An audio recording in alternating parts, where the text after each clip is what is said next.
Hi, I'm Carrie Chilton. And I'm Kalina Eck. We're staff attorneys with the Disability Law Center of Virginia, and today we'd like to talk with you about special education transportation, getting students where they need to go. When does a school have to provide transportation, and who do they have to provide it to? So if you've been with us through our materials on eligibility, this will look pretty familiar to you. Kids aged 2 through 21, placed by the school division in any educational program, including placements at private day or residential schools, get transportation provided by the school division if it's necessary for them to access the curriculum, if it's necessary for FAPE, a free, appropriate public education. Transportation is what's called a related service in the IEP. The same kinds of discussions about in-school accommodations and modifications should also happen when you're talking about transportation with the IEP team. Does the student use a wheelchair and needs a bus that can accommodate that? Does the student need a one-to-one aid? Does the student communicate through sign or a communication app on an iPad? These sorts of things need to be detailed in the IEP itself.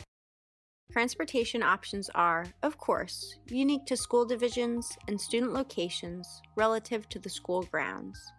Even if the school division doesn't provide transportation for their particular neighborhood. For example, if the school presumes students who live within a quarter mile from school will walk to school. If a student needs transportation services to benefit from the educational program, the school has to provide it. It's important to remember that since transportation falls under the related services umbrella of the IEP, the same considerations of least restrictive environment apply to transportation too. If you have a student who can use the bus on their assigned route with all the neighborhood kids, even if it means they need some additional supports or accommodations, that's what the IEP should provide. The most common issues we see in our practice involve denial of transportation services or denial of accommodations, rides that are excessively long, and rides that require students to miss out on class time. Transportation services should also consider the student's needs related to extracurricular activities, clubs and sports that require the student to come in early or stay late, or transportation so the student can go on field trips, should also be provided based on the student's needs detailed in their IEP. Let's start with denial of preferred transportation. Remember that this is a LRE, a least restrictive environment discussion. If a parent is asking for transportation by private car, but the rest of the IEP team can't justify that the student needs that level of restriction, they can't provide transportation that way.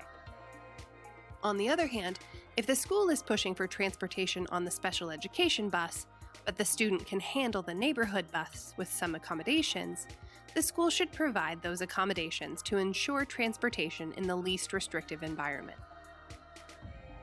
Long bus rides are another issue we see frequently in our practice.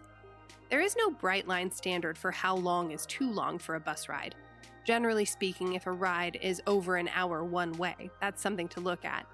But that alone isn't enough to prove that the student has been denied FAPE or has been discriminated against.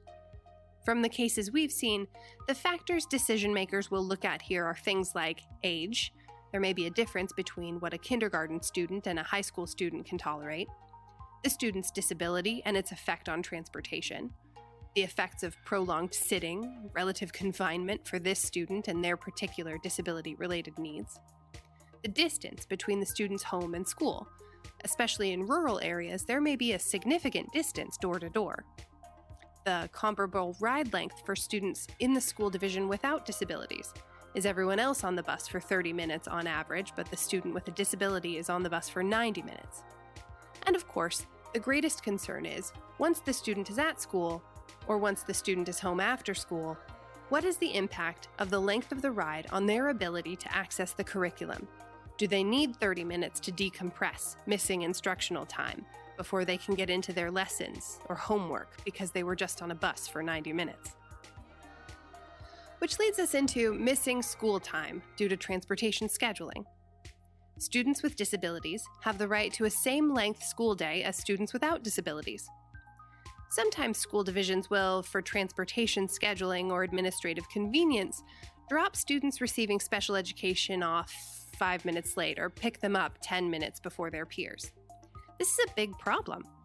Over the course of a school year, a student who is dropped off 10 minutes late and who's picked up 15 minutes early would miss 73 hours or 2 full weeks of instruction.